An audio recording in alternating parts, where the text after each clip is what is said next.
Hello and welcome to episode 426 of the Mark and Me podcast. As always, I'm your host Mark. Now I'm thrilled with today's guest because it was only last year at Download Festival that he came on. But with festivals you get sort of 10 minutes, you don't really get to have a deep conversation, and he was a guest that left a massive impact on me. So much so, I went out my way to make sure that we could in the future sit down and have a proper, full-on episode of Mark and Me dedicated to this band. So on today's episode, I'm joined by the absolutely awesome Shane Greenhall from the amazing band Those Damn Crows. Now, as you're listening to this podcast tonight, we're only one day away from the band's brand new album. It's called God-Shaped Hole. It's genuinely awesome. I won't go into it in too much detail because we talk about it on the interview, but I've been very lucky to get an advance copy. It's so good, and you need to go and invest in this band.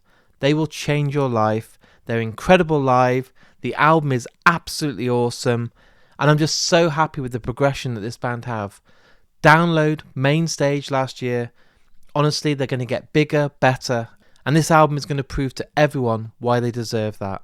What I want to do at the start of every episode of Mark and Me is quickly touch base and talk about my previous episode. It only came out on Monday. It was with Michael from the band Arch Enemy. A huge thanks to everyone that took the time to listen to the podcast and the interview, everyone that shared it. It really means the world. I've seen so many new listeners jump on board, so thanks so much to each and every one of you for taking the time to listen. But today it's all about Those Damn Crows. So here's me and Shane talking all things music.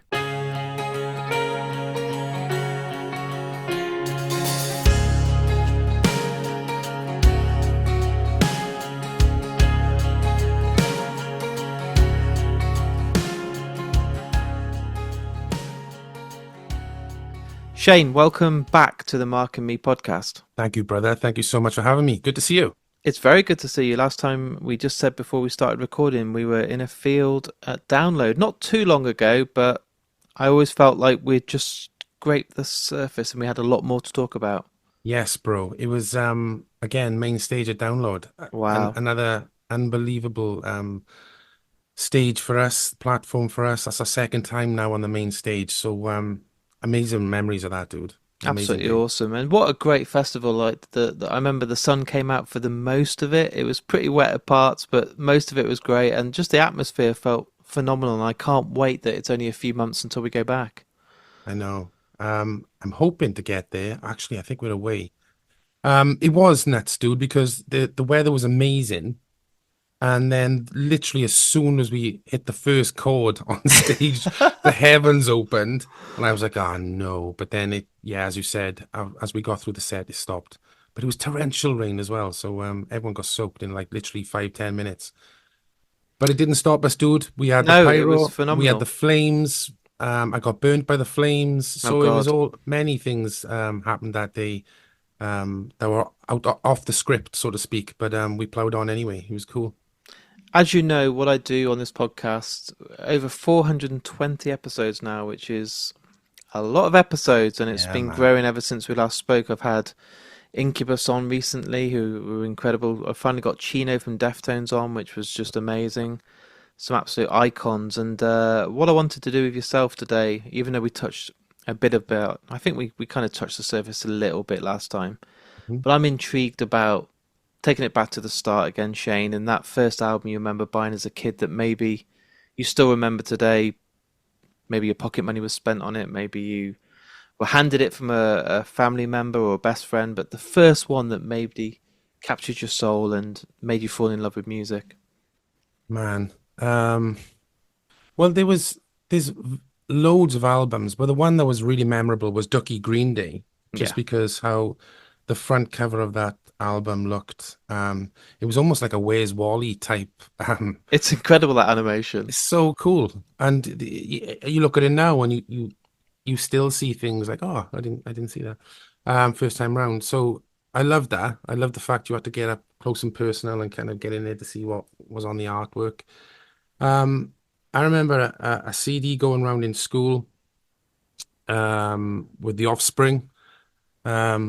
It was Was Matt that Tuck's. Smash? Was it? No, I always do this. I forget the name of the album, but it had like orange and it had like a cactus, like a Spanish Ah, Mexican okay. vibe to it. What's that album called? Do you know? I It's, might. anyway, it was Yeah. Matt Tuck's from Bullet for My Valentine, Oh, okay. and I still got it. Um, all those years ago. Um, So yeah, they were the two albums I vividly remember just thinking, I've got an album. You know what I mean? It's in my hand. Whereas it was always just hearing songs on radio and then just jamming them with the boys from school, Ronnie, Shiner, and as I said, we went to school with the Bullet Boys, Padge, Moose. So there was lots of jam nights and stuff. And yeah, so we were all jamming those types of bands. 90s was a huge thing for us. So there was Therapy, there was No Effects, Green Day, Nirvana, obviously, Pearl Jam. Incredible times, man. Every band you're naming there is like my best of. Like you're just saying the greatest bands, and I'm so lucky that I was born in the '80s, so I grew up in yeah in the '90s. I was at secondary school, Soundgarden, Mm, Alice in Chains, those bands that just changed everything and made me want to pick up a guitar and not do anything else for the rest of my life. It was just music. exactly that, bro. Literally took the words out of my mouth. That's exactly how I felt. Nothing else really hit as hard, and I just knew that's what I was supposed to do, at least attempt it anyway, give it a go. You've done all right, I think. I think it's fair to say you picked the right choice. Thank you, brother. We're still going, so there's plenty to do. We work hard, but yeah, the love, that spark hit so hard with those albums and those bands you just mentioned. So it was inevitable, man. It was no other way it was going. It's amazing that you mentioned Dookie by Green Day because, and I've said this too many times on this podcast, but my first ever gig was Green Day on their Dookie tour in Wolverhampton. Oh wow. And seeing Billy Joe Armstrong, and remember back then they were a three piece, they didn't have any session musicians, and it wasn't like Mm. the American Idiot period where they had like extra production and really huge recorded albums with huge budgets. Dookie was all about like When I Come Around and She, stripping Mhm. it down to the dynamics of a three piece. And I left that venue that night thinking, there's magic. There's something going on here because how did those three people make that much noise? Like I was very young, I was naive, but that was it. I was like, I want to be that guy. Absolutely, man. Again, it's like you've taken the words out of my mouth because that's exactly what I felt. How can this be so powerful as a three piece? Yeah, Remember listening to it and Welcome to Paradise and just the sheer passion and vibe of it. And what was amazing is, and this is a compliment. As a kid, playing those bar chords on a guitar, you could play it. Do you know what I mean? yeah. It wasn't like it was super complicated, but the energy and power and the passion behind the music is why it grabbed me. Then I could play along to it. So that then again was another seed, another moment where I'm like, yeah, I can do this. You know what I mean? So it I almost think it meant it, inspired you. yeah, I think it kind of made you feel that you could achieve it. Like if I picked up a guitar and tried to learn Dimebag Darrell's stuff from Cowboys from Hell, I would never be Exactly. able to play it. But if you give me Exactly. Kurt Cobain four power chords for Teen Spirit or Hmm. When I Come Around, which is again four power chords, I was like, okay, I can do this. I can't sing, I can't perform, but I can play what he's playing. So it made me feel like I'm not going to become David Beckham overnight. I'd have to be gifted and practice and be crazy at Yeah. football. I probably couldn't be Michael Jackson and sing and dance like that. But I could probably play stuff like Bush, Green Day, Nirvana, Pearl Jam, getting a bit more technical, but Exactly. it was realistic. It really was. And we were only talking about this the other day, myself and Lloyd, and we were having an interview. And but Glass Heart, one of our tracks off the new album, that's what that reminded us of. Very simple song to play. And it was just the bar chords, the power chords. And it just took me back to that moment when I was a kid picking up the guitar and playing Green Day for the first time. And the vibe it gave me. It's not difficult to play, but man, you get such a buzz. And it just that's just as important as technically um a masterpiece songwritten song. So it was really important. It caught me right on the edge of um, passion and then giving me the inspiration. because I could do this. Yeah. If I can play what Billy Joe does, I got a shot. You know what I mean? We're on the same So page massively, and I think what's funny about, and I'm going to sound like a granddad now, but I'm into my 40s, is my music taste is really changing. So I love bands that evolve. I love bands like Thrice that never play it safe, and every album sounds different. Even bands like Paramore I respect because it's never the same copy and paste. But what yeah, I've really noticed the older I'm getting is I just appreciate the art of a good song. So my music collection lately has been a lot more country, and I've been listening to stuff like mm, Casey Musgrave, Zach Bryan, a lot of Tom Petty, and just super. realizing, and I think this goes on what you just said there, sometimes less is more. Don't overcomplicate it. Sometimes a good song can be verse, chorus, verse, maybe a bit of a bridge or breakdown, but it doesn't need to go to certain heights. It can just be a solid, beautiful song. Absolutely, man. Simplicity is like that's key. But I do feel like sometimes when the technical bands they kind of get in the way of a melody line or just the simplicity of, like you said, a four chord. I'm not saying it should be that all the time, No, but there is something about that when you can play along to something and sing along to a song. That's the point of music, I think. You know what I mean? You're supposed to try and emulate or try and capture what the artist has done. So I think it's super important, bro. And I'm the same, man. I mean, I grew up, my dad was a huge country fan. So like Johnny Cash, Waylon oh, Jennings, amazing. Willie Nelson, all those amazing songwriters and storytellers. That's the key, storytellers. So I've always had that sort of the easier playing chords, but then I have gone into bands that are absolutely technically brilliant. Like Yeah, one of my favorite bands ever, and this may be a bit sort of on the edge here, but Muse. I remember going to watch Muse, unbelievable. and another band I looked at, three piece, and I'm like, how is their sound Yeah, so enormous?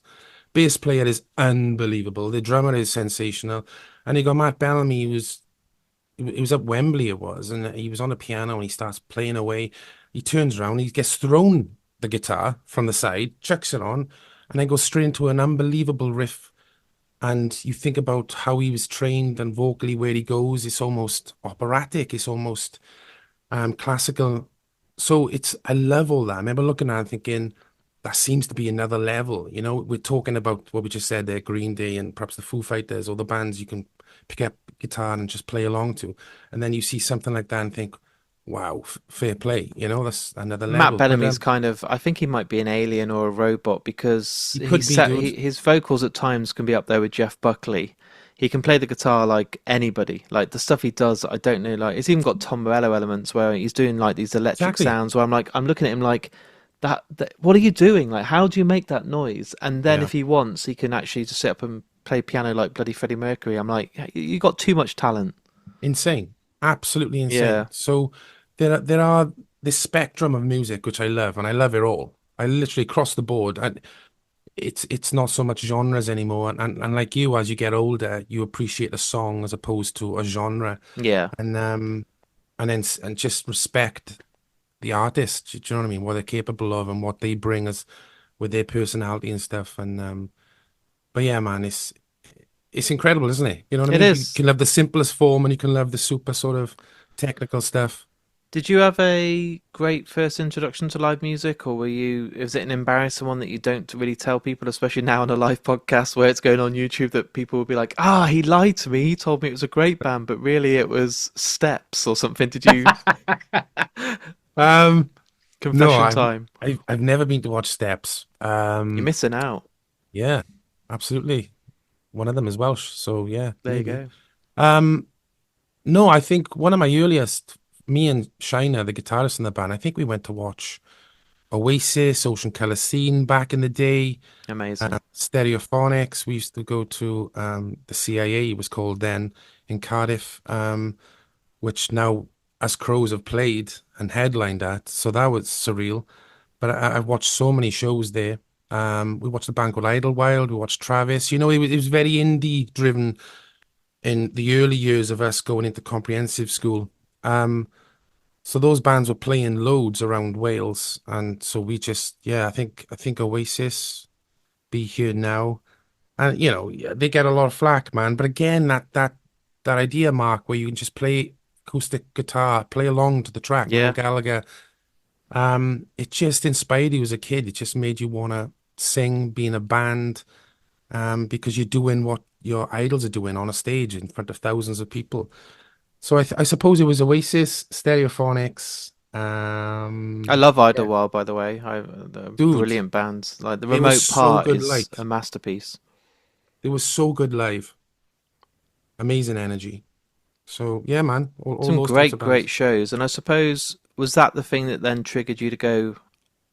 We've talked about you playing guitar along to Kurt Cobain or Billy Joe, but were you actually then seeing it in person and thinking, this is achievable because I can actually see it happen in front of me. I want this. I've got the buzz in my kind of soul and heart when I'm here. Like this feels like I'm destined to do this as well.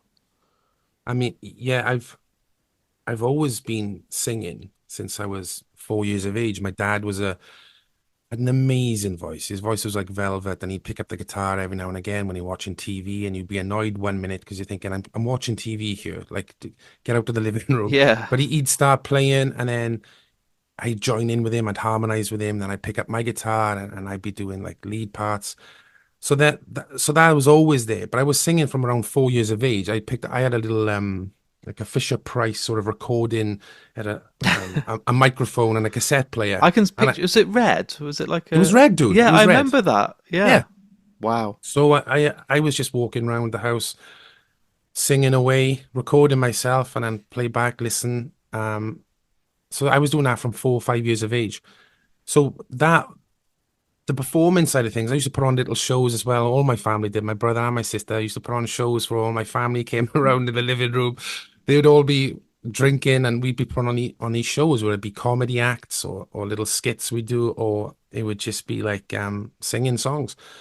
Um, so that was always in me, bud. I loved music, but it wasn't until I hit comprehensive school and got into the guitar music of the bands we've just mentioned that I realized, nah, this Yeah. is where it's at. This was my passion now, because it wasn't just standing there. It was either with an instrument or creating music. That's what made me then think, I need to create music. I need to create my own buzz like these amazing bands have. And thankfully, I had like-minded people. I was in school with Ronnie, my drummer, Shiner, my guitarist. So we were together at a very young age, and I we didn't were realize it was jamming. that early on. Yeah, Wow. myself and Ronnie went to junior school, so we were jamming since we were kids, man, like That's proper lovely. I kids. love the fact that you're still together now. Like so many people are like, yeah, I fucking hate those guys from school. Oh, there's plenty of hate from Yeah, school, yeah. but I guess what the beauty is that that seed was planted very early on, and we were jamming together. So organically, we've got something a little bit special and unique because it was a natural thing. Do you know what I mean? You haven't put an ad in a paper. I need a drummer or I need a guitarist. This is a person Friendship from first, yeah. exactly, dude. This is a person from my neck of the woods. This is a person who has gone through pretty much everything I have in school, so we're already on a common ground, and we love this type of music. And therefore that comes out and you're playing. And sometimes it was like telepathy, dude. Like I'd jam or I'd bring a new song to the table, and Ronnie would know in how I was sort of playing the guitar, where we are going to go next. Do you know what I mean? It was I love just it. like, it was weird. And then we go away, we have this break. We don't see each other for like 10 years. Then we get back together, and it's like we've never been away. It's so There's some again, things that are meant to be, and when you're with a songwriter or a friend, I've done it when I've been in bands in the past.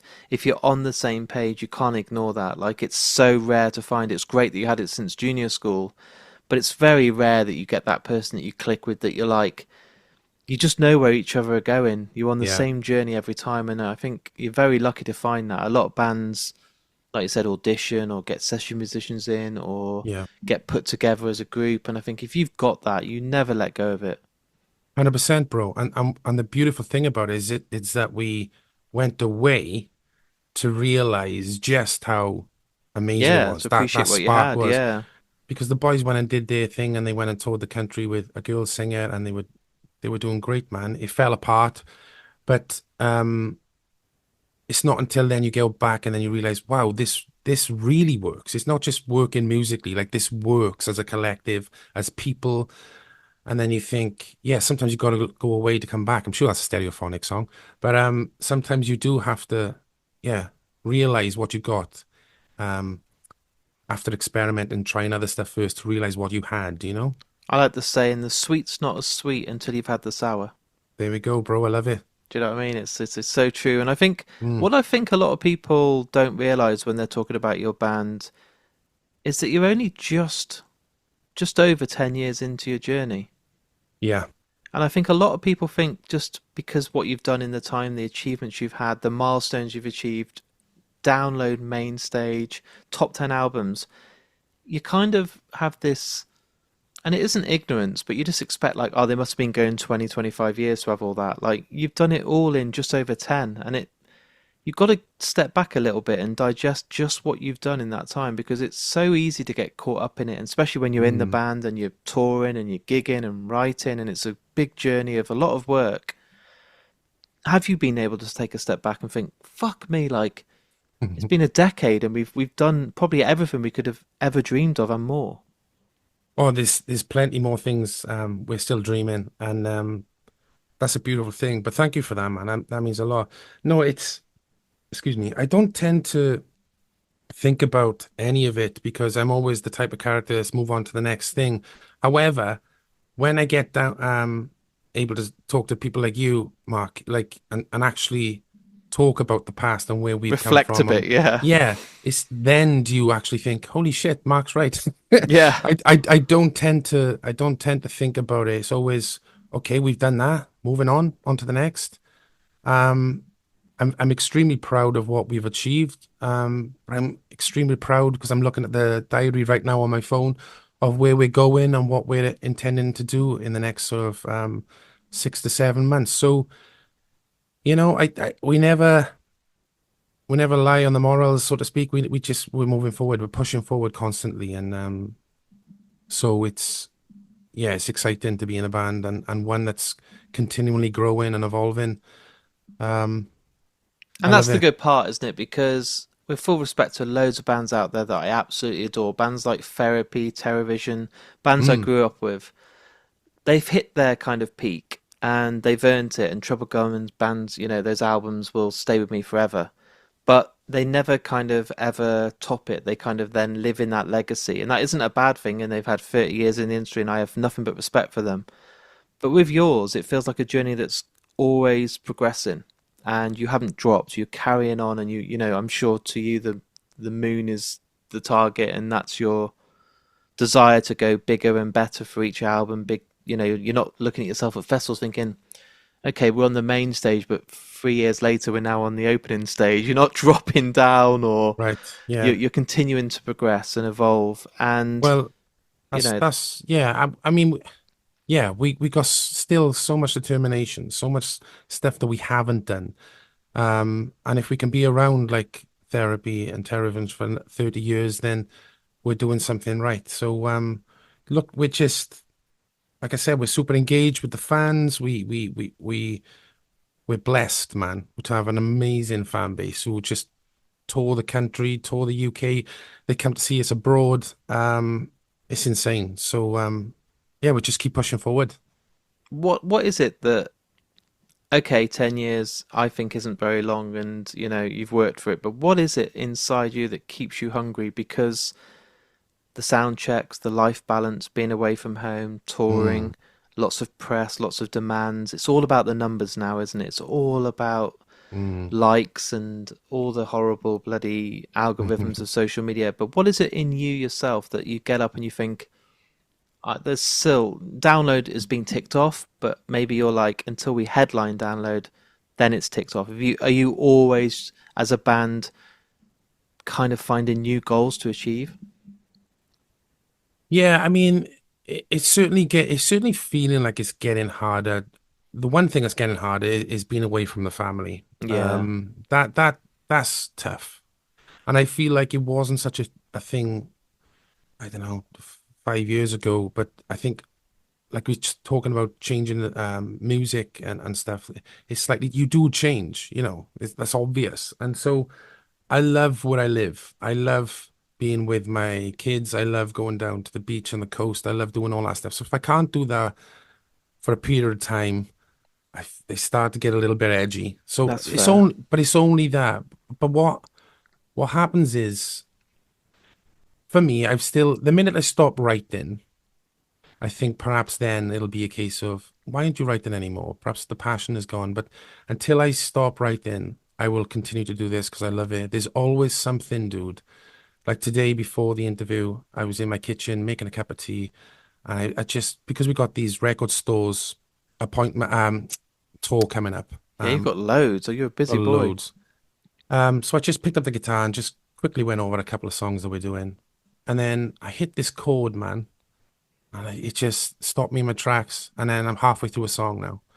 Um, so it's that happens to me daily.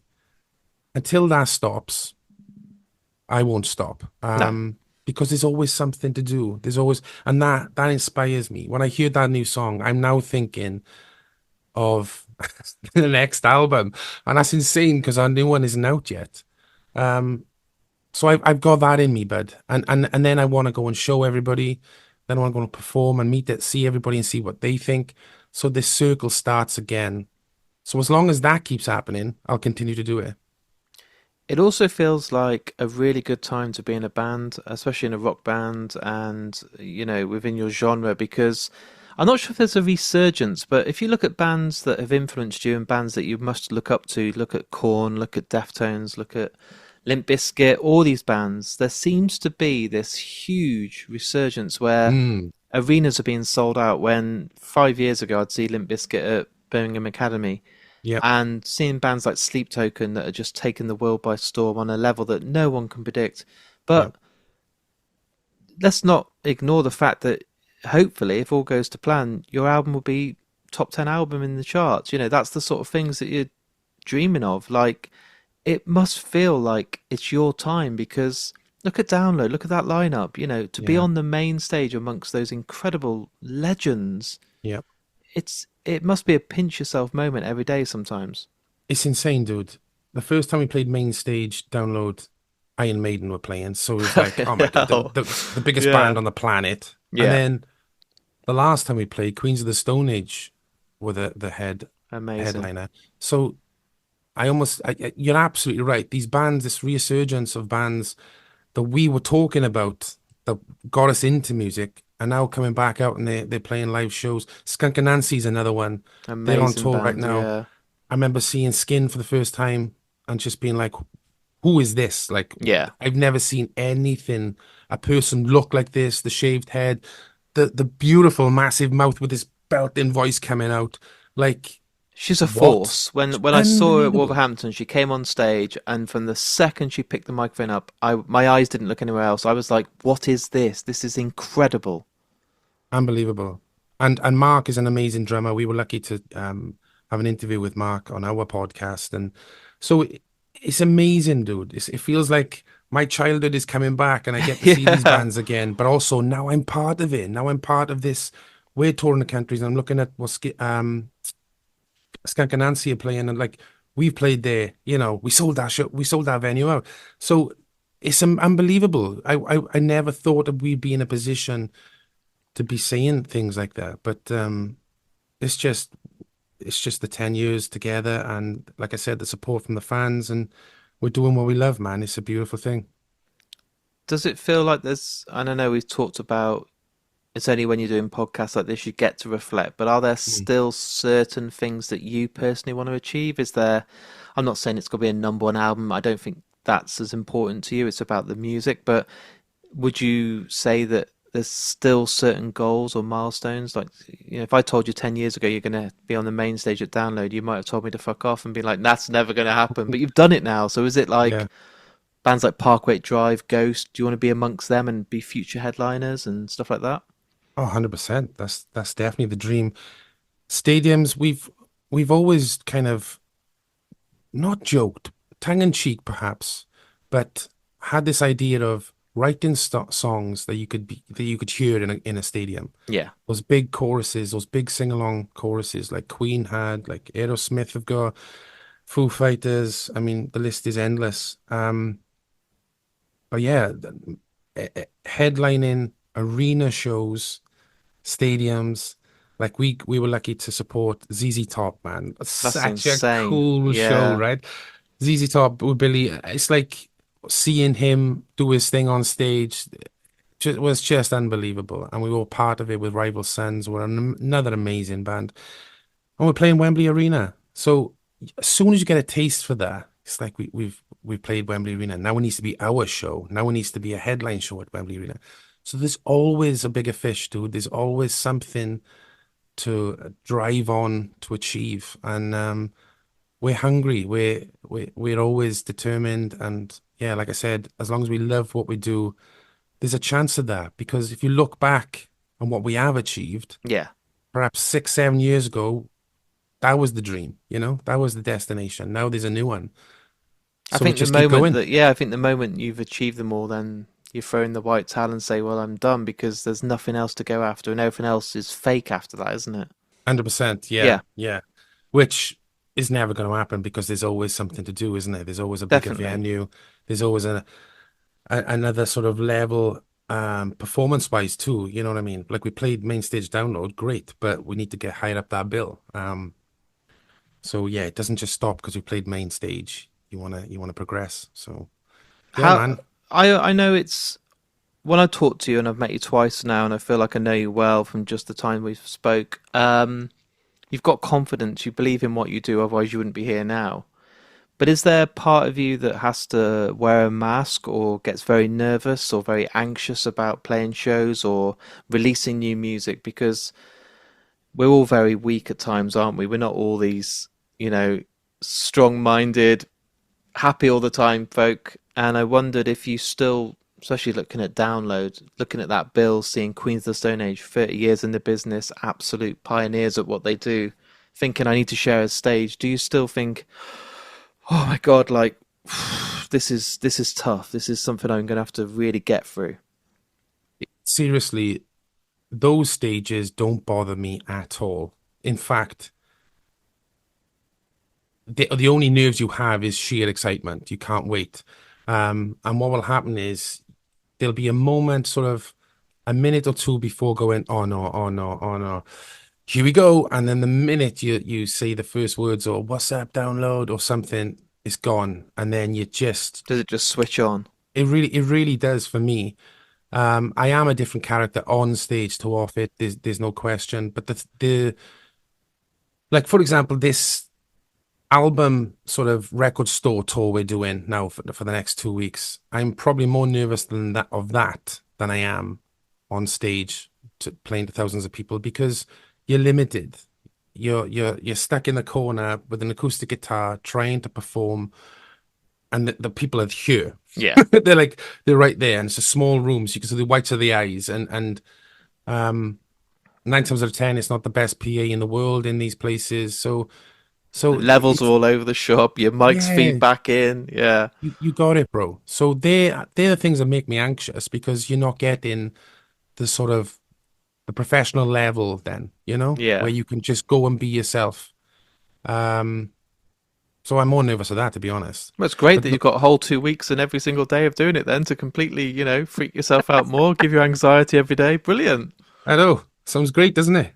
Sign me up. But they're great moments though, and I think there's a lovely thing that when I see a big band like yourselves that take the time to go to these record stores, sign vinyls, give the fans an experience, but at the same time strip those songs down and show that Mm, you can still perform them. And I've had some moments seeing some of my favourite bands, and I thought this is never going to work. But it challenges yeah, you as a musician, doesn't it? To make less is more. You need to sit there and make sure that you do the songs justice, but you can't have a full yeah. all your rack of pedals and everything with you. I'd like to think we've always been pretty decent when it Yeah, comes to stripping the songs back, and that's ultimately because the songs were written that's at how they one came point. about. Yeah, So if they didn't work in that format, they were never going to. So, and it's interesting though. You can add obviously, especially when working a producer and go into an expensive studio, and you can have every sound on the planet, and producers working his magic, come up with crazy sort of sounds and stuff, and then you can overproduce. But what I've we're gonna do a song on this tour now that no one will be expecting us to do an acoustic stripped back version, like is because of the production level on it. Yeah. But when we jammed it the other day, it was like, my God, it works, and it Oh, was this is going to. exciting. So so yeah, that's going to be good, man. I think people will be like, I didn't think you could listen to the new album and think, oh, they're definitely going to play that. They're definitely going to play that because it's a stripped back sort of song anyway, or a slower version. Um, but when it's one of the highly produced songs, you're like, oh, I wasn't expecting that. So we do thrive on that, really. We do pride ourselves on it. Something we do take a lot of time to get right. I couldn't believe just before I came on today, I was like, I'll just check how many UK shows they've got and what they've got coming up in Europe and stuff. You're really busy. Like this year Yeah, for you is insane. yeah. Obviously you never get bored of playing live, but like you said, the being away from family and home Mm. is not easy. But the sacrifice you're making this year, especially with the new album, is huge. There's so many gigs coming up. It is, dude. And I'm trying not to think about it. I'm just going from tour to Yeah, tour. shut up, Mark. Yeah. No, but we've just done this really kind of small, intimate tour, Yeah. and for like 2.5, 3 weeks. And it was quite difficult because, as you said, we're playing on bigger stages now, and the production levels are bigger, the staging is bigger, and then we've gone back 3, 4, 5 years ago playing in these small venues again, and it was a complete sort of, one dressing room without the toilet or without the shower. You know what I mean? Just to be with the fans because the fans were like, "We don't see you at small venues anymore." So we just thought it'd be great to just blow the cobwebs off before the big tour, get out to these Get smaller warmed venues, up. Yeah. play the new songs. Let's see how it goes down. And we're also then ticking that box for the fans to come and see us at a smaller venue. Um, and it was really difficult, but extremely rewarding. Um, but I did find that tour hard. And then I was thinking vocally, as a vocalist, you're thinking, what show are we in? How many shows are left? Because you think, you're trying to keep it sort of as best as possible. And that's probably going to be the small tour, Yeah. because the ones that's coming at the end of the year is a bigger one because we're in Germany, we're playing abroad, and then we come back to the UK, and then it starts. But we're doing some serious shows in Europe beforehand, the amounts I should say, and so I'm almost going to be starting the UK halfway through a tour. I've never done that before. It's always you start in the UK, um, and see how your voice goes. But do you know what I'm trying to say? I'm Of going to be course. Yeah. mid-tour vocally starting the UK tour where everybody's gonna, the bigger shows in the UK. So it's daunting. I'm trying not to think about it until it happens, and I think that's the best way to cope for me. I don't think about it until it's there, and Is it then a great feeling to know that you can incorporate those new songs from the album now in the set list, mm, see what goes down well, watch the fans react to the new songs, sing certain parts back where you're not used to? It's a whole new dynamic playing live when you've got new material. That must be great. you're absolutely right, bud. It is, and you don't know how a song is going to go down in a live environment until you're there and you do it. We played, I think it was 3 or 4 new songs off the new album on the last tour, and it was so funny, dude, because we got the Crow classics, as I call them, Yeah. the songs that everyone kind of knows, and they sing it back. And then when I said, like, this is a new song, bump. It was like a pin drop. Yeah. Everyone was like, this is it. This is why we've come to see like one of the first renditions of the new songs. And they were just watching and listening with intent. And you're like, okay, this is a rock show, man. Yeah. But they would just wanted to know what it was like. They were It hearing it must for be the first difficult, time. isn't it? Because you've never heard it. Yeah. As the fan, you're like, I like it. I love this band, but oh God, like you need to hear it a few times and learn it, don't Yeah. you? Well, thankfully, we played the single, so they would have heard the Yeah. songs. But as you said, quite rightly said, in a live environment, it's completely different. So you're expecting someone to sing a line back. Oh, they didn't. And then the line you wouldn't expect, oh, they sang that. That's the bit that's really connected in a It live must be environment. really cool because you get to So, experiment with the songs and like when you're in the studio and you're writing and performing and recording, you don't know how they're going to turn out, do you, when it comes to playing them live? And some songs work really well live that you don't expect. mm, yeah, absolutely. They are different, two different animals, studio song and a live song. And what has always been around with us, dude, is that people that come to see us will say, "Oh, you're heavier. there's more energy live than it is on record. And that's the way it kind of should be, um, from our perspective anyway. So they do get an edgier rendition, I guess, of that song coming to see us live. So yeah, I just can't wait to play some of the new songs. On the And flip get side, has any of it been challenging? Has any of it been like, oh, this worked really well in the studio when we got to overdub the guitars and the power of the mm, choruses worked here and we got to beef everything up a bit, but now when it's live, it's like lacking that dynamic or it's lacking that oomph that you want. Has it been like a challenge as a band to get those dynamics to reflect well on stage? the only challenge I see, and hopefully that doesn't happen. That we, You've I don't ironed want it to out miss now. listen. It's all We good. will find out, yeah.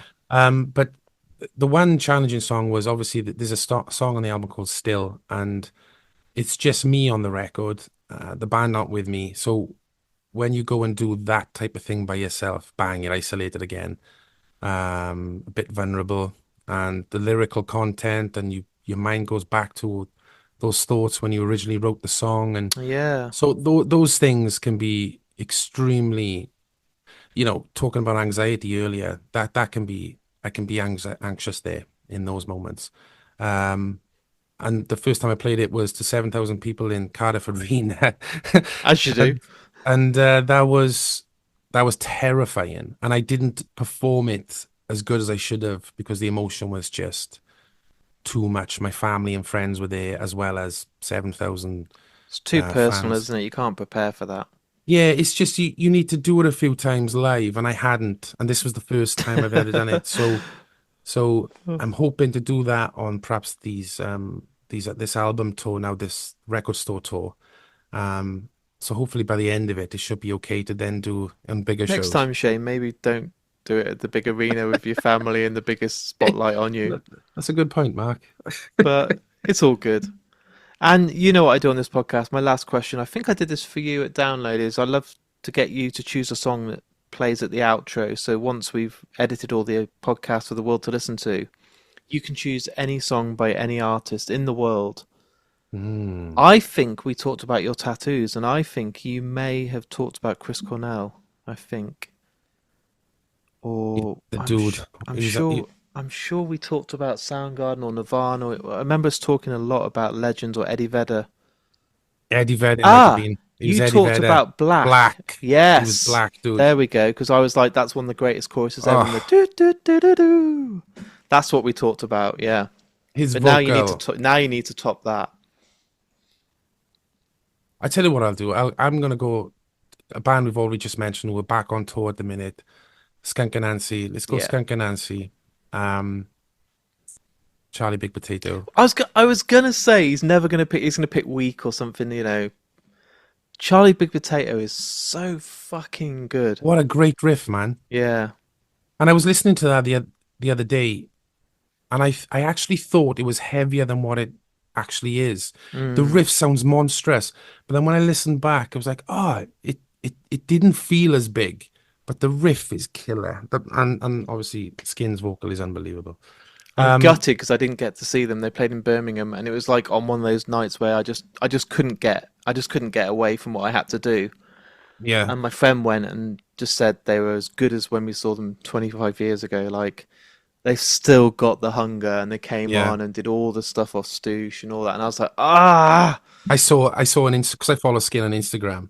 I saw they did Rock City, and apparently there's a statue of Lemmy there. Was it Rock City?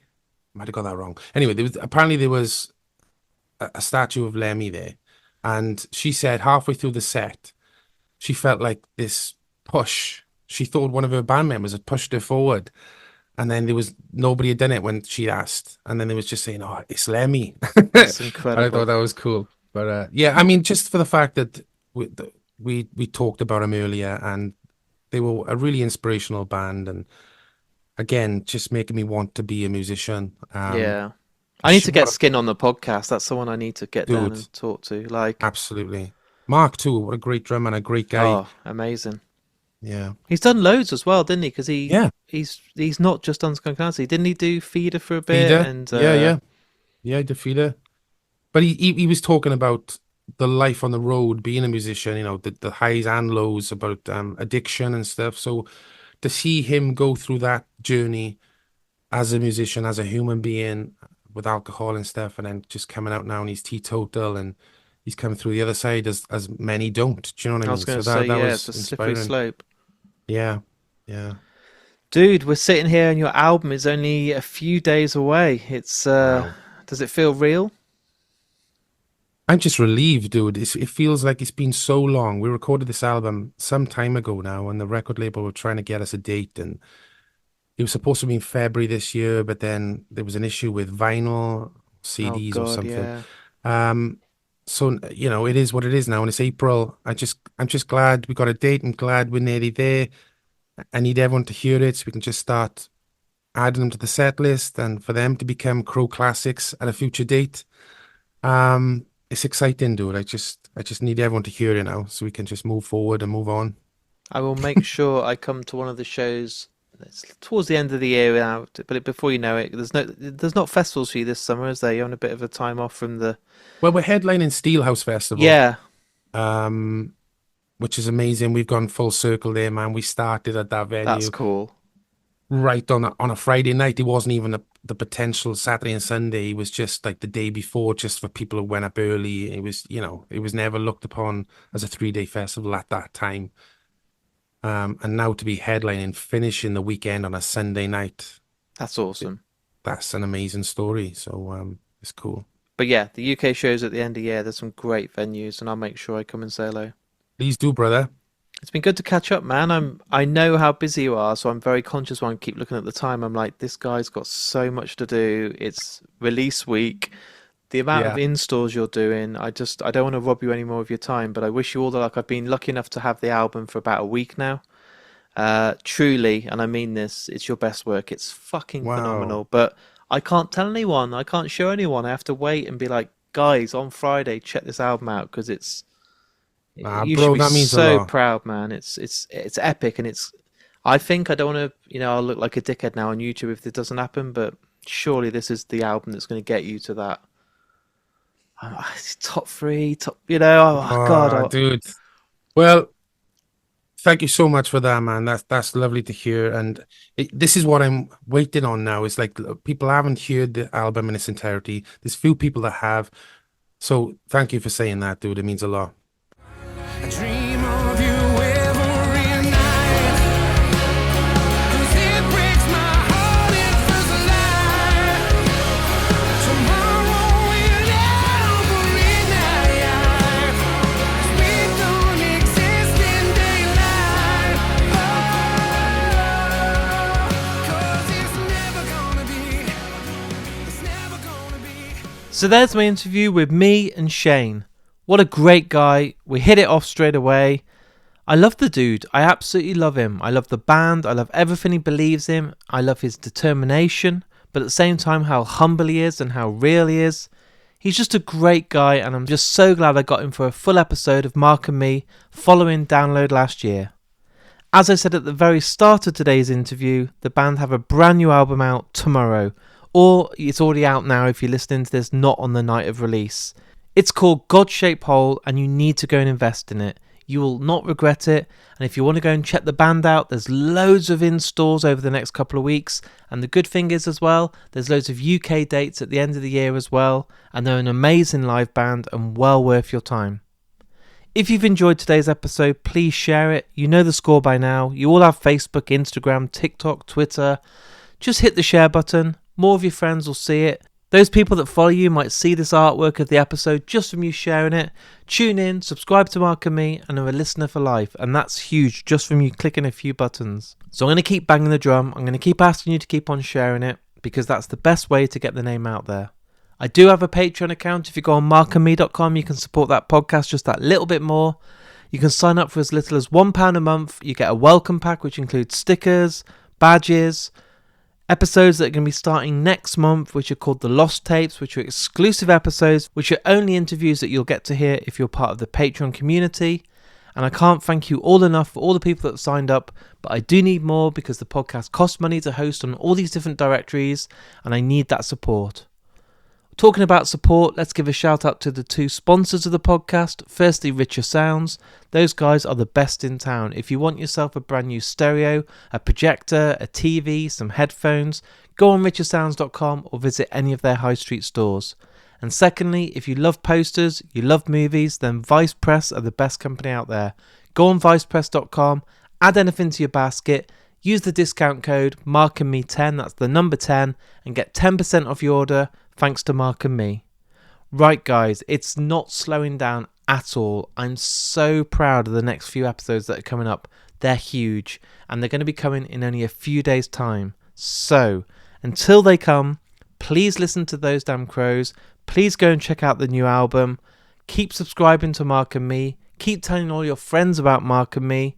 Look after yourself and I'll speak to you all very soon.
Turning my key.